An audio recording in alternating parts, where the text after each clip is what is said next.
gracias por estar aquí un viernes por la tarde cuando ya estamos saliendo de clase y hemos estado una jornada casi completa. Gracias por llamarme a cubrir este hueco en medio de la agenda. Creía que era muy importante dar continuidad a este ciclo de charlas y que nos sigamos contando lo que hacemos. Casi por eso el título, porque después de decir que sí, viene la siguiente pregunta, empezar a contestar preguntas.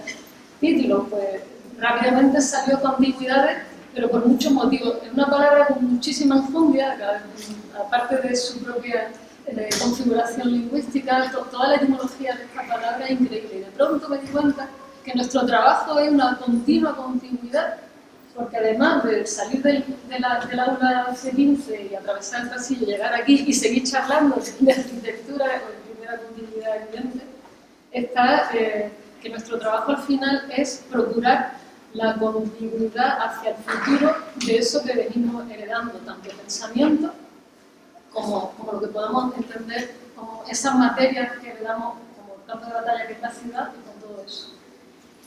O sea, en el sentido más amplio de la palabra me parecía un título muy adecuado y por más motivos queremos, espero, tener la nitidez y poner el foco de ir desvelando a lo largo de estas charlas. También, evidentemente, por la familiaridad que es estar hablando aquí en la escuela, aunque sea desde otras facetas que estamos menos habituados. La continuidad de que hemos colaborado antes de esto en otros proyectos que hoy no están aquí, e intencionados, pero que siempre tienen, son esos momentos importantísimos que nos van construyendo a lo largo de la vida, ¿no? Y que luego nos permiten venir a clase y venir con esa soltura con la que venimos por la mañana, incluso dar clase 4 horas y volver aquí, seguir charlando y no nos cuesta tanto esfuerzo, ¿no? Sino que nos es grato y nos satisface. Además hay otra continuidad, porque para mí, como hablábamos de ayer, la invitación que también me hacía Manolo y Mau desde el colegio, en esa otra charla, que además se titulaba Conversaciones, que creo que es mucho de lo que tiene que ver nuestro trabajo, volvemos a tener dos partículas junto con, siempre trabajamos en equipo, siempre trabajamos con un contexto, no sé trabajar sin ese contexto y si no nos lo inventamos, con unas reglas de juego, con unas limitaciones, con otras personas, en fin, estamos siempre en ese imbuido, en esa continuidad que significa quizá el paisaje. Y casi como a continuación de la del otro día, esta reacciona y digo, pero si hace 2 años ya estuvimos hablando, seleccionando qué era, porque creo que entendí por primera vez que era el imaginario, a través de esa exposición que desplegaste en el Castillo de la Luz, y entendí cómo había que contar casi cómo leo y cómo miro el paisaje, que ahí empecé hablando, por supuesto, de aquella investigación que es otro de esos momentos importantes que te dejan huellas, y entonces veo cómo ya yo soy muy de esta isla y soy muy de este territorio, aunque sí es verdad que estudié fuera y que tengo este acento que puedo decir que soy una andaluza canaria. Entonces, porque me siento muy, como decía María Zambrano, mi mirada se ha formado aquí, cada vez vemos más aquí y demás. Entonces, bueno, pues como decíamos de ayer, seguimos y lo que recordábamos en el Castillo de la Luz el otro día, pues era esto, el campo de batalla en la ciudad, que esta ciudad nuestra que es tan particular, que tenemos que heredamos también hay que entender que es patrimonio, que hay que cuidarlo, que hay que revisarlo, que hay que cuestionárselo y que es nuestro ámbito próximo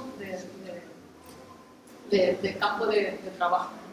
Y desplegábamos pues, todo una selección de obras hechas durante esos años de una intensidad enorme y a veces los veo y a veces tan lejanos, cosa que creo que esta charla va todo el tiempo también del tiempo, de ese tiempo que no es cronológico y que me he esforzado en poner unas fechas para ver cómo las intensidades nos van dejando mucha huella, ¿no? Entonces habríamos todo un menú como un relato abierto de secuencia de imágenes que yo selecciono y en función de la selección que haga sale un relato u otro, ¿no? Pero bueno, esa ya la hicimos hace 2 años.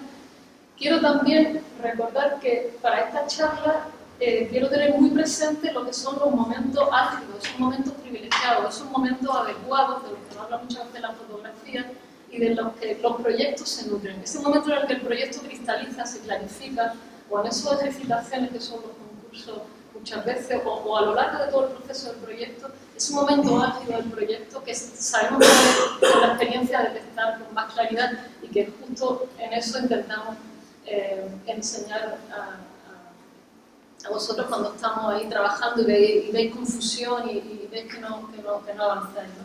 Entonces, bueno, está por supuesto la fotografía de Bresson, de esta escalera que baja la sombra, sube la niña, pero hay escaleras que suben y bajan, y todo esto otra vez, todo este espesor que tiene, cuando hablamos del patrimonio, el paisaje y el tiempo a lo largo del momento. Tengo que encontrar un sentido cada vez que esto es un trabajo, pero tengo que encontrar un sentido y ver cómo reviso y revisar y hacer retrospectiva. Es complicado, pero me puede servir para ordenar y para volver a posicionarme y digamos, para seguir para adelante. O sea, que tengo que al final agradecer este trabajo extra de hoy, ¿no? Y sí, y yo elegí este taller en esta escuela y elegí este taller porque fui a una conferencia y vi las afinidades que yo tenía con Juan Luis. Y entonces eso ha hecho que estructurara también a través de las continuidades toda esta charla, ¿no?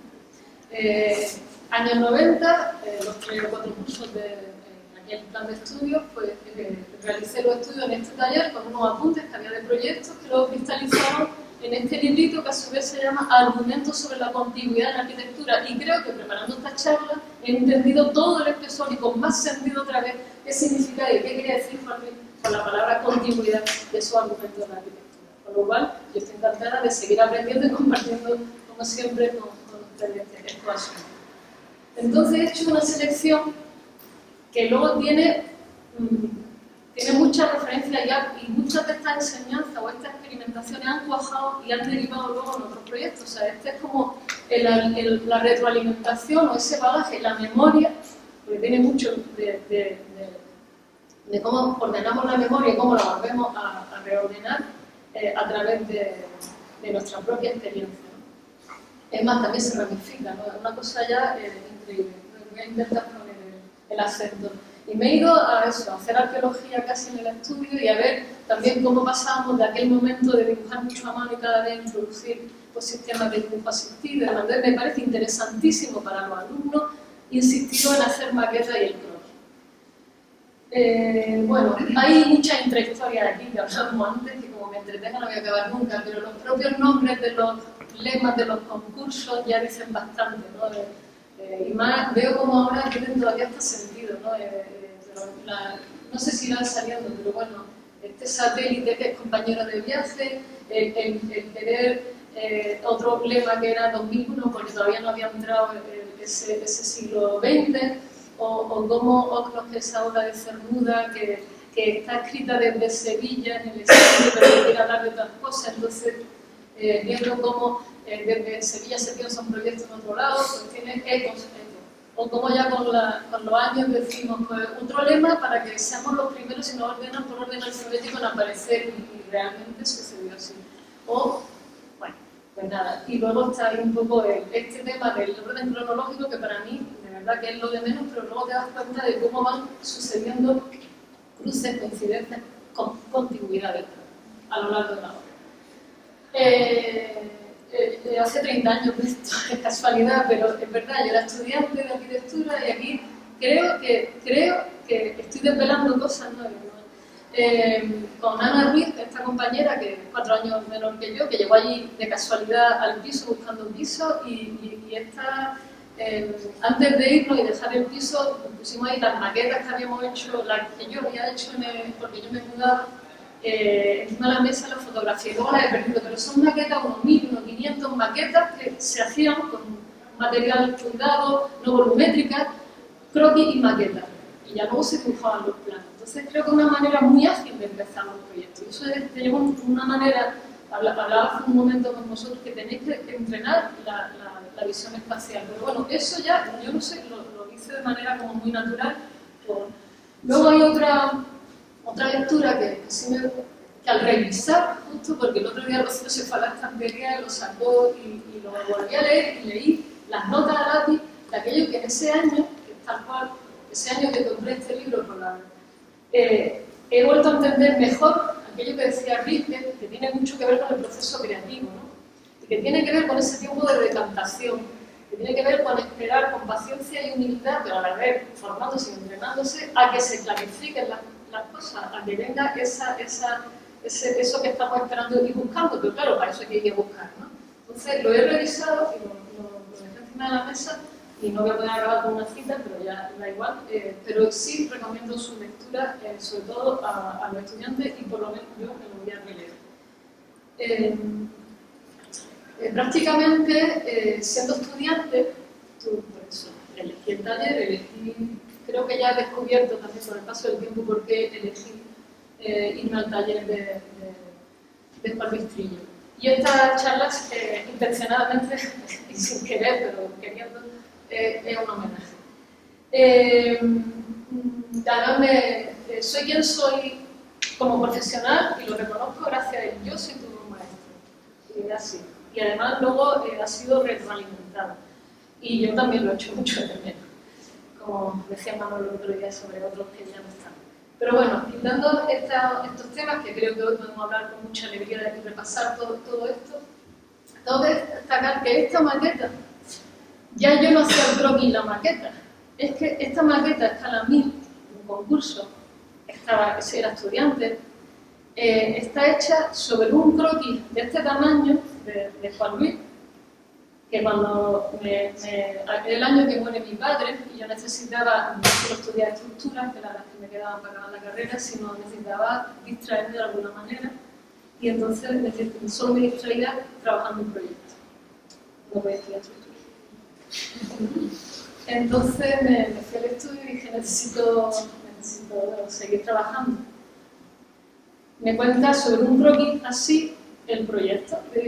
Me llegó una fotocopia del croquis y al lunes siguiente, para empezar, llegué esta maqueta. Y me dice, Juan Luis, ¿cómo lo he hecho? Y digo, pues estaba ahí. Dice, no. Digo, sí.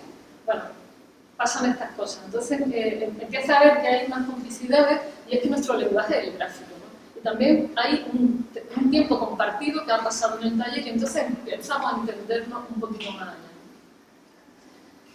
¿Quién nos iba a decir a nosotras, y sin querer, que justo aquí, en el aula que hay aquí, que es este aula, no sé cuántos años después, que ahora fijaron esta escultura, íbamos a estar dando clase a un grupo de alumnos que algunos de ellos nunca habían tenido un profesor de proyecto, que tuvimos la fortuna, gracias también a Juan, otra continuidad, de estar allí en un taller intensivo como profesores de esta escuela en la Escuela de Venecia. Pero bueno, esto es como una periferia a este asunto. Justo antes, claro, ¿por qué entendía yo, podía hacer esa maqueta de un croquis tan pequeño que era esa semilla que tenía ese potencial, ese germen? Porque justo un poquito antes habíamos, Juan Luis nos llamó a Pedro y a otra compañera más a colaborar para este concurso cuando estaban en el Tempus Fugere a su vez y demás. Por allí también conocimos a Juanma Paler. Este era el lema del concurso, esta es una maqueta a escala 500. Este concurso sí que se trabajó quizás en 2 semanas con muchísima intensidad. Y ya no estaba hablando de una continuidad con la ciudad, no está hablando de realmente entender una planta libre, no está hablando de entender una grandísima habitación que es ese estadio de fútbol, que se puede convertir el palco, donde nos imaginábamos aquí en Ropera, como si fuera Nerón con el sol de poniente por detrás, y luego convertido en palco para grandes conciertos y demás. Con lo cual, la lectura de la propia ciudad, la extremidad de Reina Mercedes se convertía en una grandísima habitación.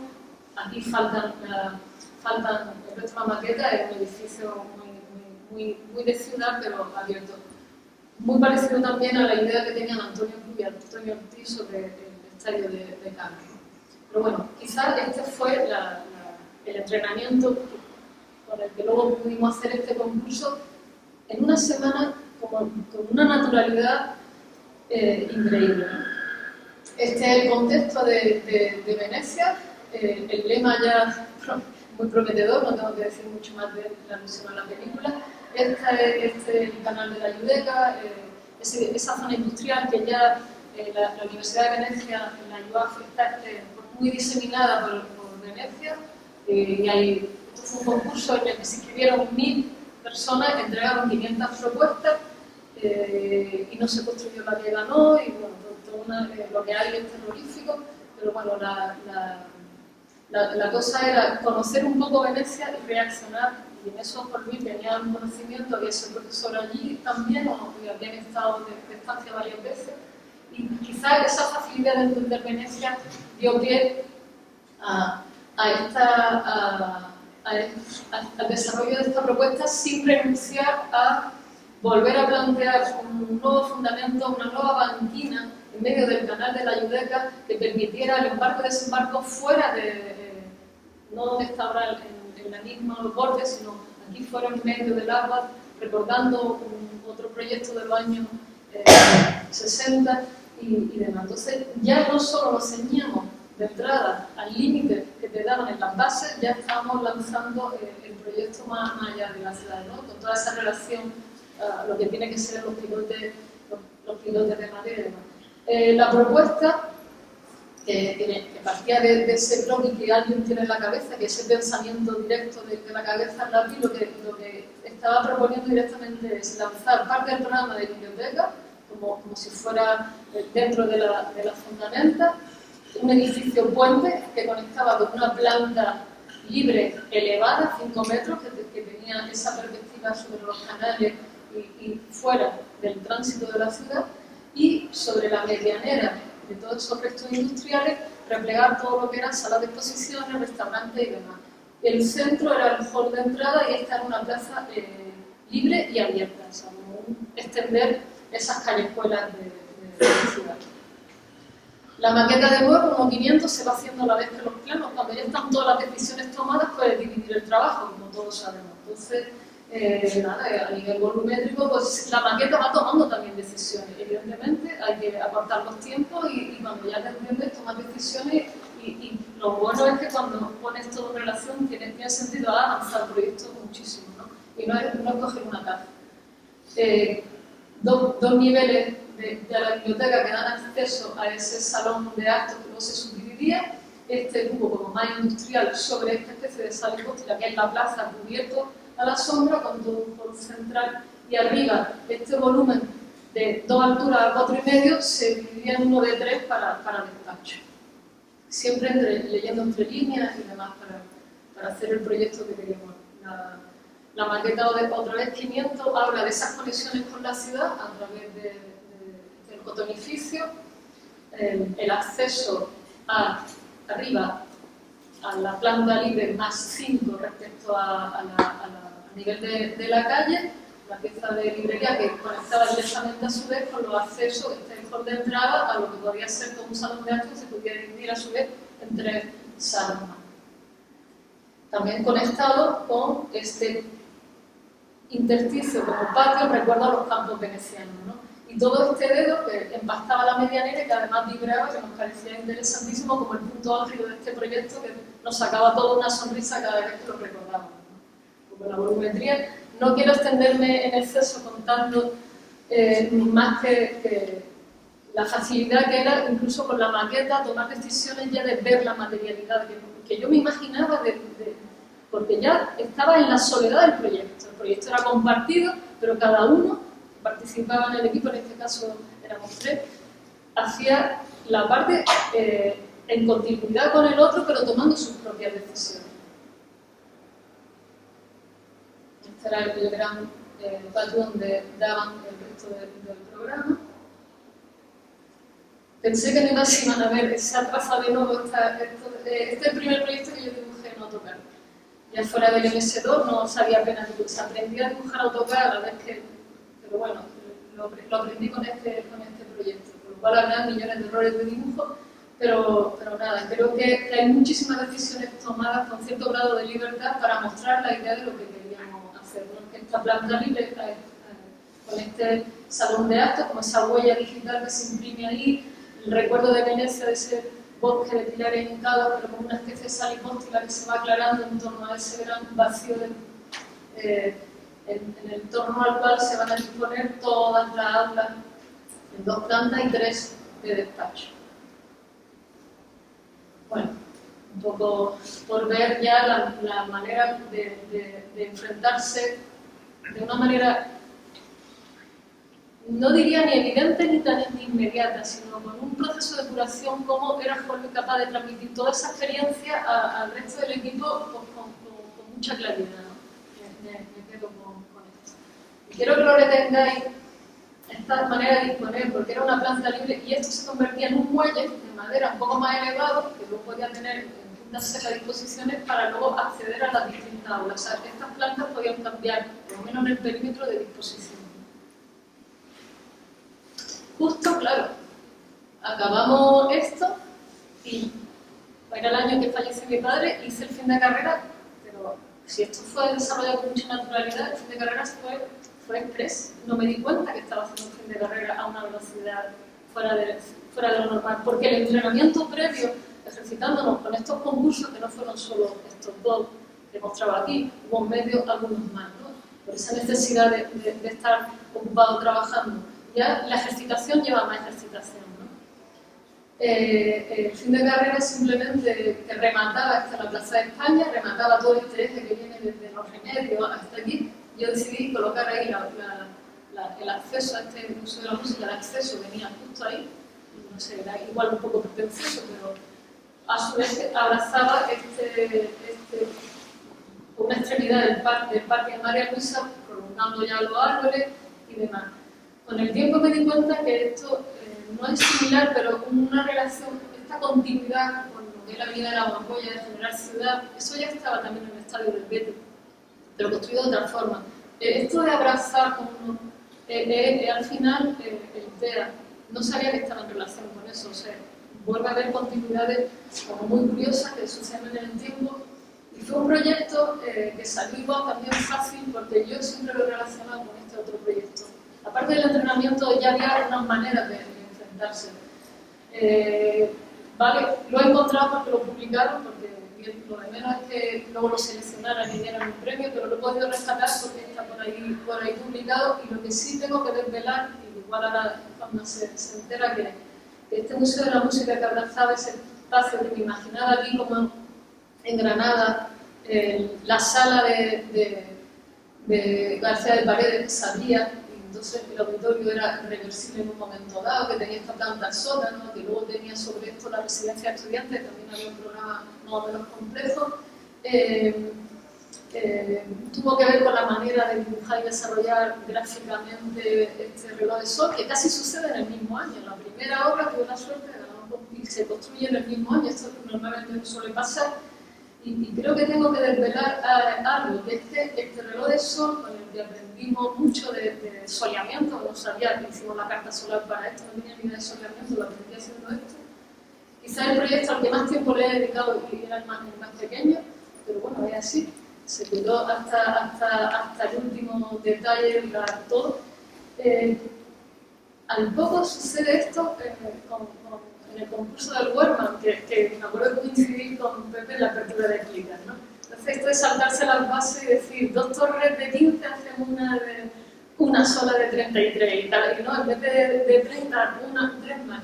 Entonces, con todo ese aprendizaje del soleamiento, tuvimos la bondad de calcular el soleamiento, lo que arrojaba la de San Torre con reloj de sol también en la ciudad, y ver cómo hacía un batido sobre las canteras de sombra en un momento dado. Creo que fue la excusa para descalificarnos. O sea, el conocimiento de saber las cartas solares para este mundo, que estaba en el Istmo, el reloj de sol también, el conocimiento empleado para el reloj de sol fue el motivo, o la excusa más bien, que emplearon para descalificarnos de este concurso, que hicimos, la verdad, que apasionadamente, nada más casi al llegar aquí en el estudio del profesor Palejo.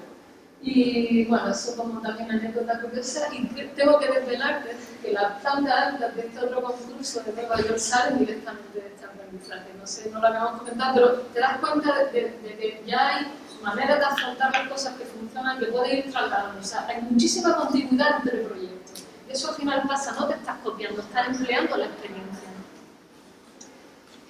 También, cómo no, al pasar el tiempo y esa relación con de profesores de alumna a profesor va cambiando y no sé, como Palmillas fue profesora aquí en el año 82, él tenía ya una relación muy estrecha con esta escuela, pero que se estrecha más por la excusa de habernos trasladado, de haberme trasladado también aquí.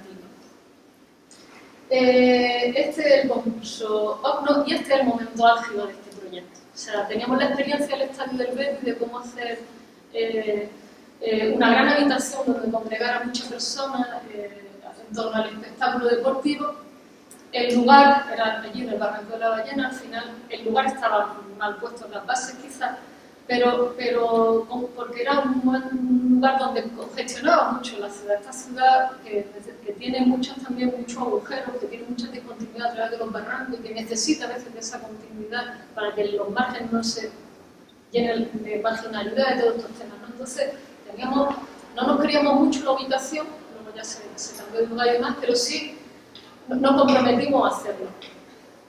Teníamos claro cómo iba a ser casi la habitación, pero no tanto el contexto, ¿no? Entonces, en el momento en el que surge esta idea, que aquí se plasmó con un croquis, con este gesto, con las manos tan expresivas que a veces tienen algunos, pues fue ese momento privilegiado.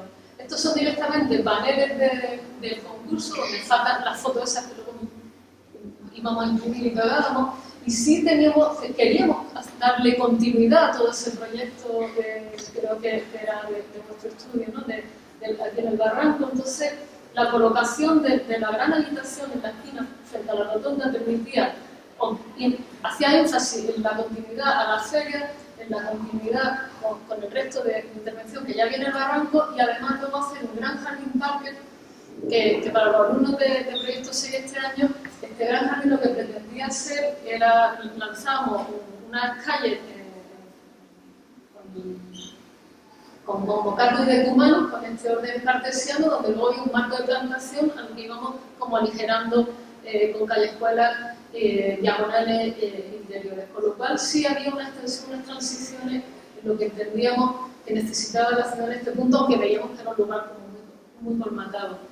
Luego, otra vez, la idea de la planta libre, de entrar a tener un zócalo disponible para comercial para la ciudad y entrar a una cota intermedia entendiendo un pasamento como planta libre, ¿no? Que esta era la plaza de la ciudad, entrar y subir, como decían el otro día, que ahí está este tipo. Y este era el gran jardín bajo el cual pues, había aparcamientos también en un momento dado y encontraba continuidad con el resto del barranco. El resto del barranco encontraba continuidad con el frente de nuestro proyecto, donde metíamos el resto del programa de actividades deportivas por este área. Por lo cual, esta gran habitación estaba enmarcada a su vez por estos dos volúmenes laterales.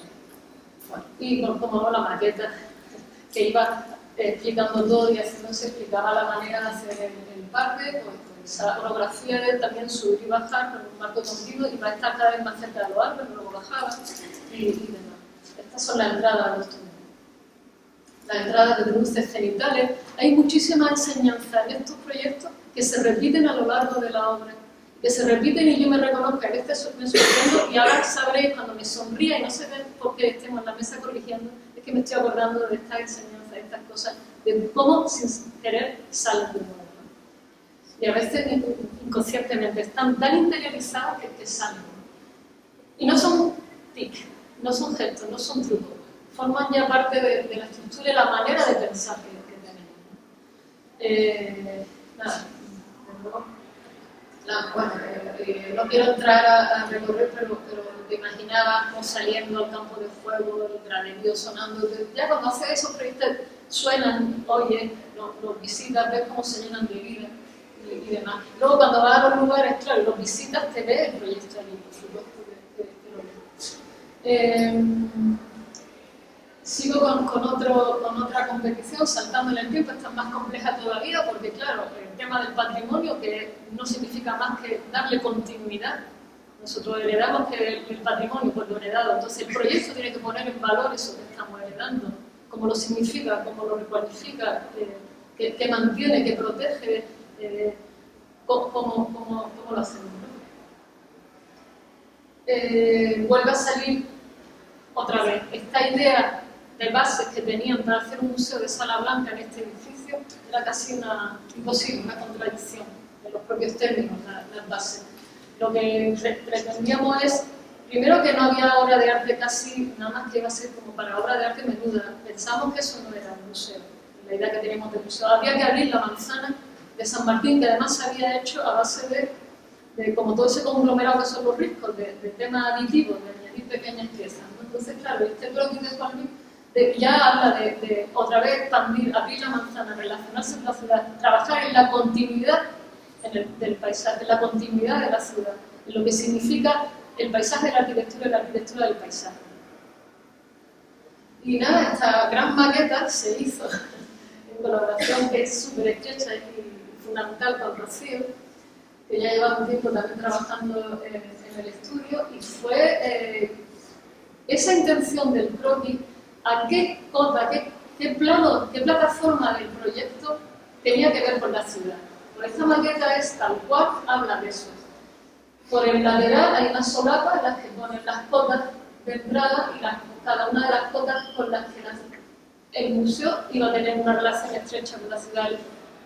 El museo iba a ser atravesable, nos apropiábamos del solar de delante, siempre, otra vez como en Venecia, yéndonos incluso al agua. Nos apropiábamos de este, porque si no, no había ni cómo llegar. Estudiamos bien cómo podía llegar la obra de arte, sin por detrás.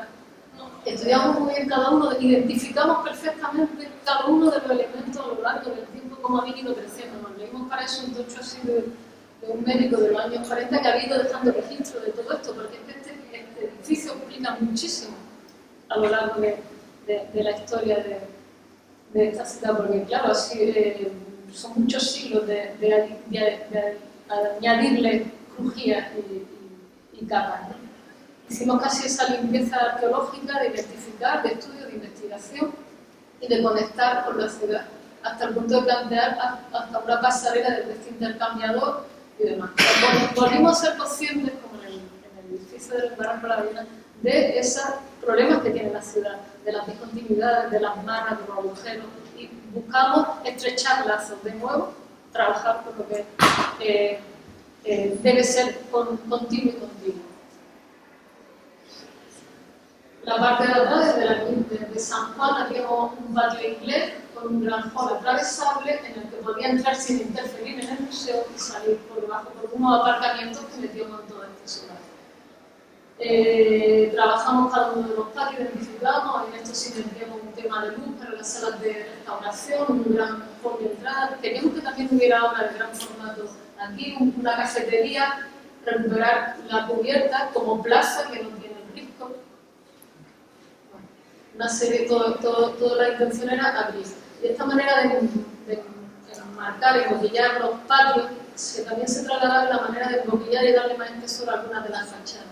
O sea, trabajamos la cualidad de cada uno de los patios. Otra vez, cómo meterlas, cómo cualificarlas. No voy a ser muy pesada en entrar en estas plantas. Este proyecto costó, sobre todo, se clarificó el momento álgido fue cuando la identificación de cada uno de los elementos que manteníamos, desde archivo histórico, pero es que aquí intervinieron muchísimos arquitectos de esta ciudad, desde Manuel Orac hasta Emilio Caña, cada uno también habían tenido una crujía, una intervención. Sabíamos que había cementerio, había otras trazas que veremos por qué eran importantes y por qué eran importantes.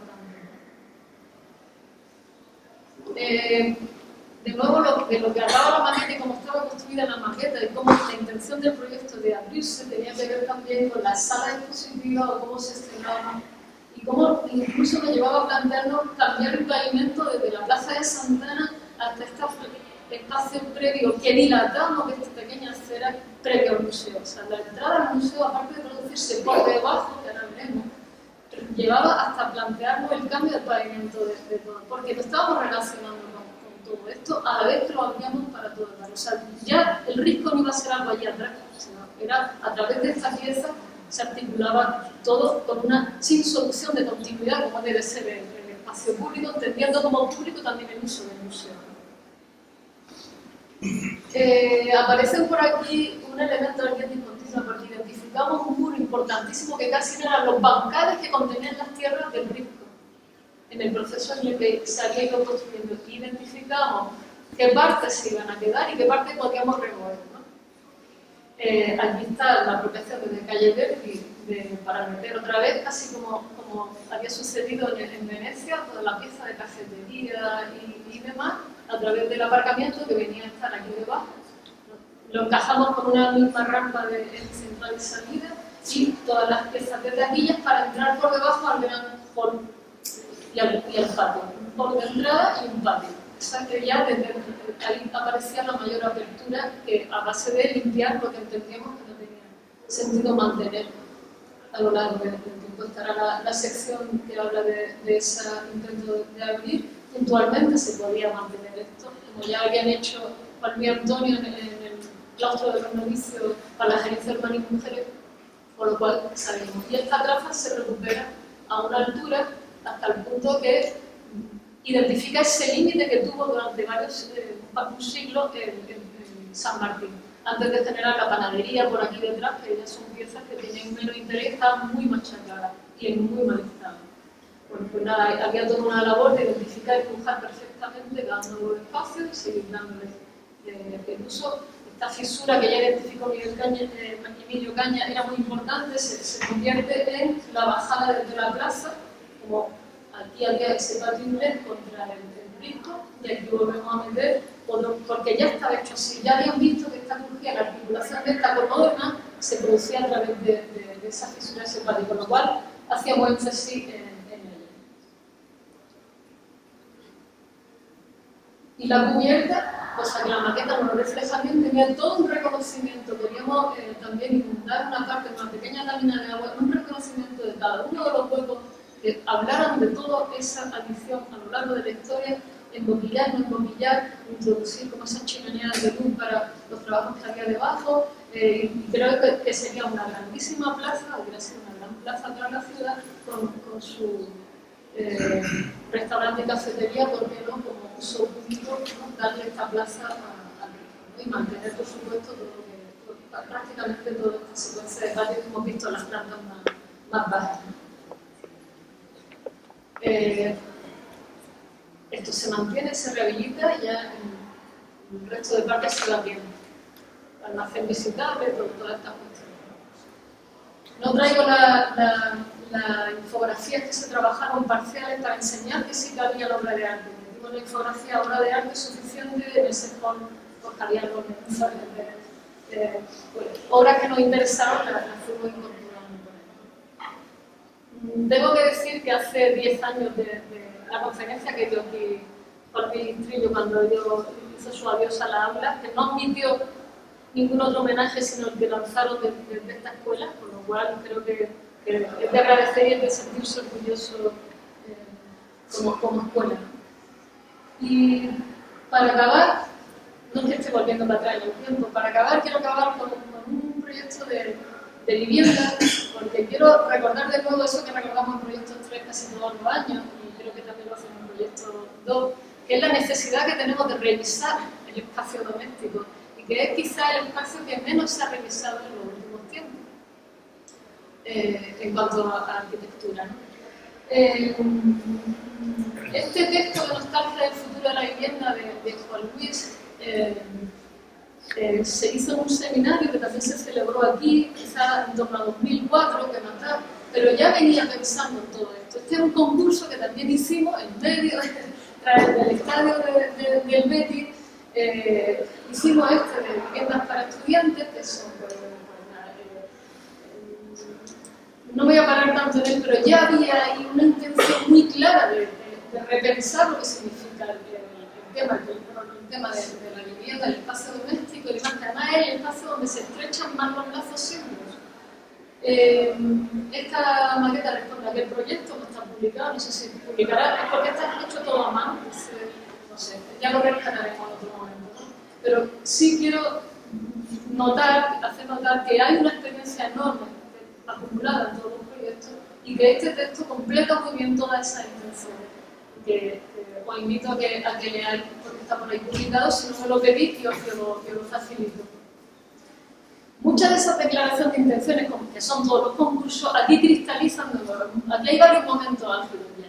Vuelve a ser un concurso hecho bastante años después, solamente teniendo en cuenta esa necesidad también a veces de almacenamiento en la vivienda, de entender la accesibilidad de la vivienda, qué pueden ser los estratos útiles de la vivienda, qué es estratificar en la vivienda, que hay un suelo que pisamos donde puede ser de libre disposición, que hay un almacenamiento, que hay unos equipamientos. Si reducimos el tema del programa de la vivienda a esos tres asuntos y los disponemos teniendo en cuenta que puede haber una cota, digamos, cero, una cota como muelle de acceso y demás, que simplemente como pasan los fosos de los teatros italianos, que en el salto de cota, como sabemos todos, no necesitamos, podemos aislarnos y conectarnos a la vez.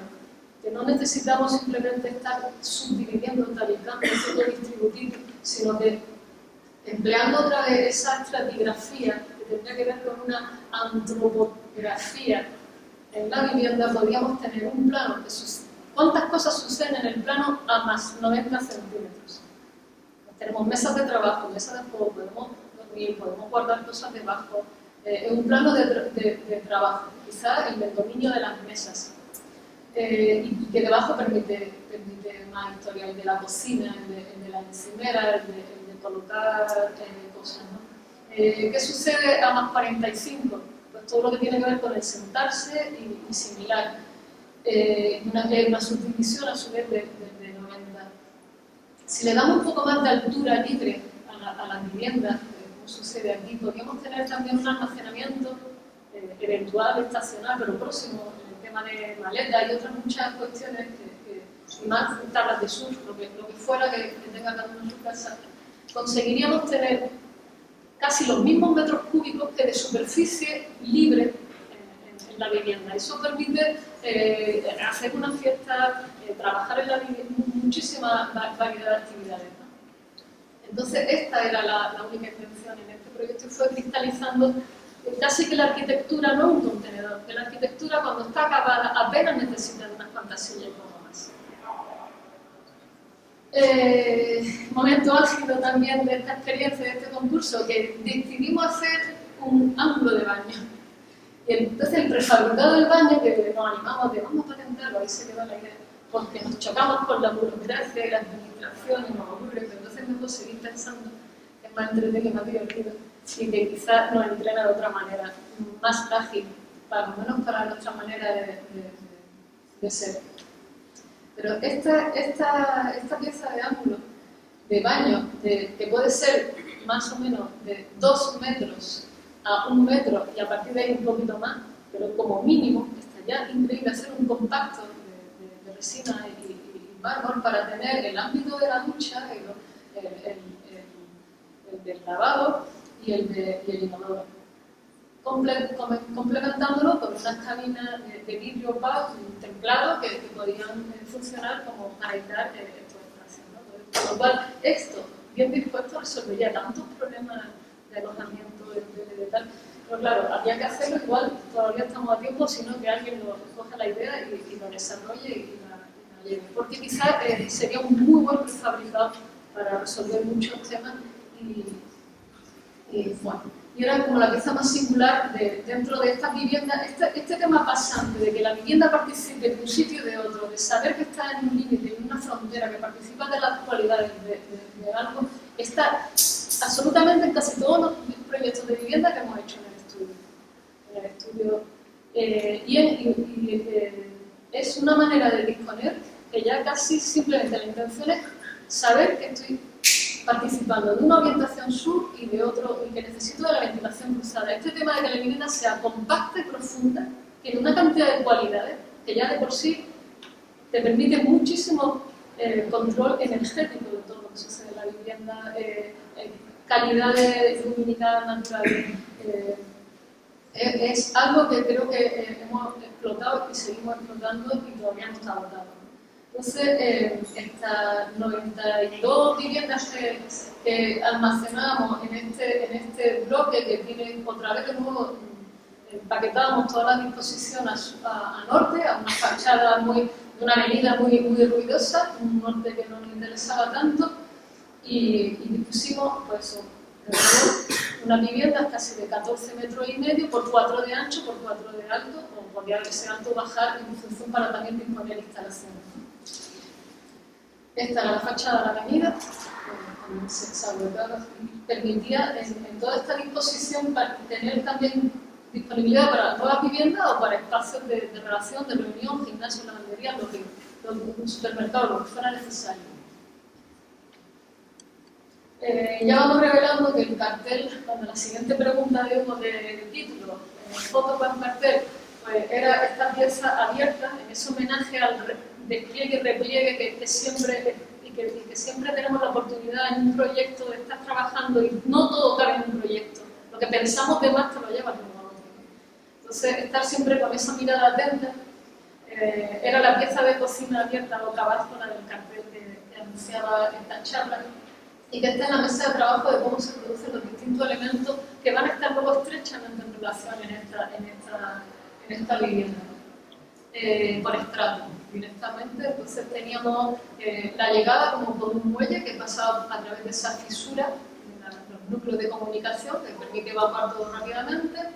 Esta especie de almacenamiento superior tiene esa patita de armario, con lo cual está aquí el ámbito del dormitorio más reconocible, mesa de trabajo a esa luz filtrada de norte, la pieza de ángulo de baño que ya hemos visto para bajar a un ámbito de estar salón en continuidad con la cocina, que es esas cabinas de extracción de humo, como las que había en los aeropuertos, o que se puede cerrar y abrir, con mesas abatibles. Y este espacio, cuando bates la mesa, pueden salir camas de aquí debajo, esta terraza, en la que nos imaginábamos esa tina de baño para mitigar el calor de los 50 o 40 de Sevilla, un calor insoportable. O sea, todo es una terraza muy profunda como plus a una vivienda que eso, apenas tiene unos 56 metros cuadrados, pero que de almacenamiento tiene 22 metros cúbicos.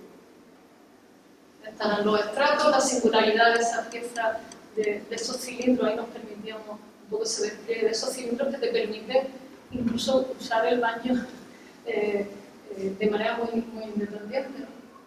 Luego había, ahora vemos las plantas rápidamente, que había manera de sectorizar con puestas basculantes que se plegaban contra el techo, bajo todo este almacenamiento inferior y este superior, y ahí los distintos. Íbamos mirando la cantidad de metros que nos permitía el libre disposición, almacenamiento, que es el rojo, y el amarillo, el muelle ese de más 90 metros que nos permitía que realmente la vivienda fuera flexible. Y son esos dibujos solo para el concurso. Sabíamos que no se iba a ganar. Es verdad que había otros compañeros haciendo un BIN en Sevilla porque ya querían tecnología vintage y todo esto, pero nos lo hicimos como entrenamiento para casi testimonio de que todas esas intenciones y toda esa energía que se ha puesto en animarnos a decir hay que repensar la vivienda. Soy responsable de pensar este espacio, que es casi el que más presencia tiene en nuestras ciudades, pues deberíamos por lo menos colaborar a que mejore, ¿no? Entonces, no quiero entrar, pero se ve que prácticamente aquí caben 2 camas, este es el muelle que te puede llevar hasta la azotea, que aquí esto puede ser un baño opcional o no, casi en relación con esta azotea. No renunciamos a una terraza, un patio azotea, pero en horizontal, que puedes tener un control también basculante para esas sombras, y que esta profundidad ya os imagináis, y luego hacemos investigaciones de cómo filtrar la luz, cómo el estudio se convierte de pronto en un laboratorio fotográfico, el estudio se convierte en muchas cosas, ¿no? Cuando hacemos concursos por intentar ser independiente, ¿no? Entonces, bueno, el recorrer, el tener también esa posibilidad de esconder, de ser niño también en esta casa, ¿no? Del recorrido alternativo, sube, baja, pues lo tiene como para eso que tenían las casas de nuestro abuelo, las casas patio enormes, pues tampoco renuncia a ese tipo de cuestiones, ¿no? Simplemente todo está estrechamente bien dispuesto. No hay metros solo de pasillo, solo de algo, ¿no? Todo tiene esa superposición que la hace realmente, creo que inteligente, y ya no es una máquina para habitar, es otra cosa. Métrica, este tema del baño, esa la pelea con esta pieza, esta no fue inmediata, esta me costó un poquito, hay que reconocer y pelearse por las tangentes, pero creo que al final nos animamos a hacer la de minusválido. Y bueno, el módulo de 4 metros tenía en cuenta que hay casas que podían crecer también para cogiendo 2 metros más aparecieran otros dormitorios y otro casi era posible. Entonces ya nos animamos y vamos viendo cuánto más puede salir de todo esto, ¿no? Y así vamos dibujando y se hicieron unos paneles y todo eso. Eso, como estudio se transforma y vamos viendo cómo funciona esto a lo largo del día y son fotos que yo creo que nunca se han enseñado, que estuve rescatando de por ahí, y aquí veíamos cómo realmente podíamos ver cómo funcionaban esas terrazas, cuando entraba la luz y se iluminaba toda la fisura, cuando el verano, mediodía, prácticamente dejaba sombreada toda esa terraza profunda. Y no, yo tengo que agradecer pues, la enseñanza recibida y me siento como transmisora y heredera, o sea, un patrimonio que entiendo que está ahí. Después, a la vez de prácticamente este concurso, hicimos que era el cromo que quería compartir con vosotros.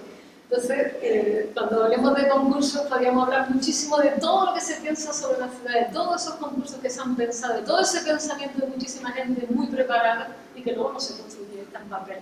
Entonces, Manuel, tienes que acabar de decir sobre la arquitectura de papel de Las Palmas de esta manera. Manuel Pérez, bueno, Tamayo. Pues eso. Esta era la propuesta para los juzgados, que curiosamente de manera continua, ya casi voy acabando, por haber metido, porque ahí sí una secuencia, nos inventamos un prefabricado, había en el estudio una chica de Irán que era muy metódica y se dedicó a con 2 piezas resolver todo eso. Era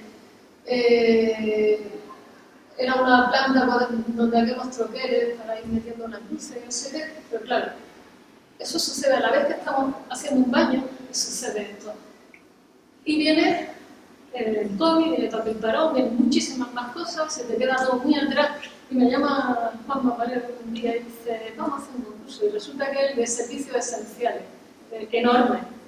Y entonces nos reunimos y en una cafetería volvemos a hacer un croquis, igual que lo habíamos hecho para el Guerma, igual que lo habíamos hecho para el Instituto Cervantes y para otros tantos que hicimos más.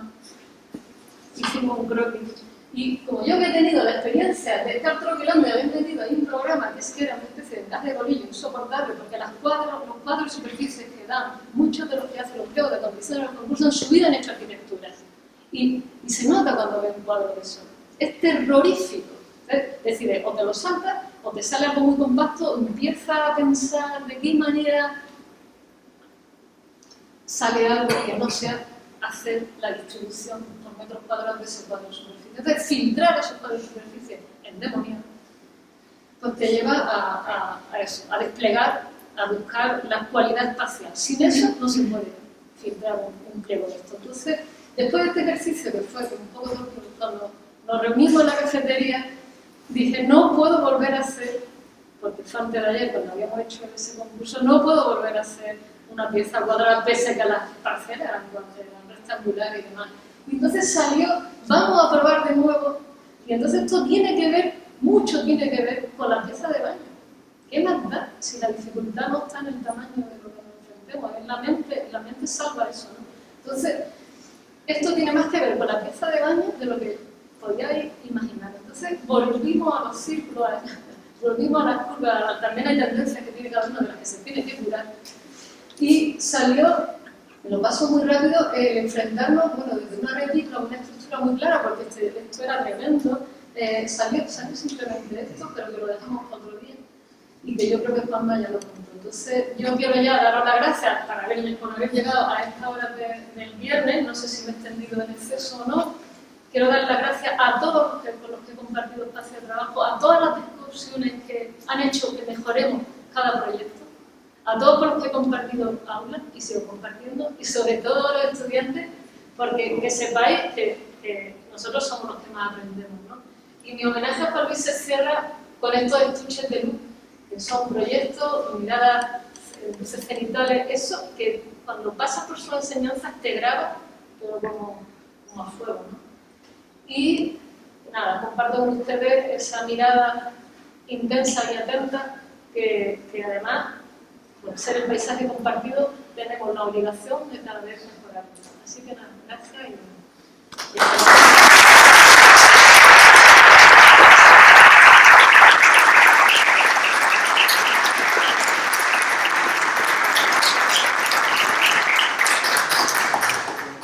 no sé si se oía porque me dijeron que hablo muy suave.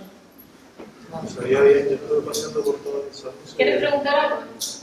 No, te decía que se oía, sí se oía. Ya no sé, era más fuerte lo que pregunto. ¿Tengo una pregunta? Muchísimas gracias. No, estamos bien. Muchísimas gracias. Nada, por favor. Sí, ya nos vemos todos. Bueno, nada, tenemos la mejor profesión del mundo. Eso sí. Gracias.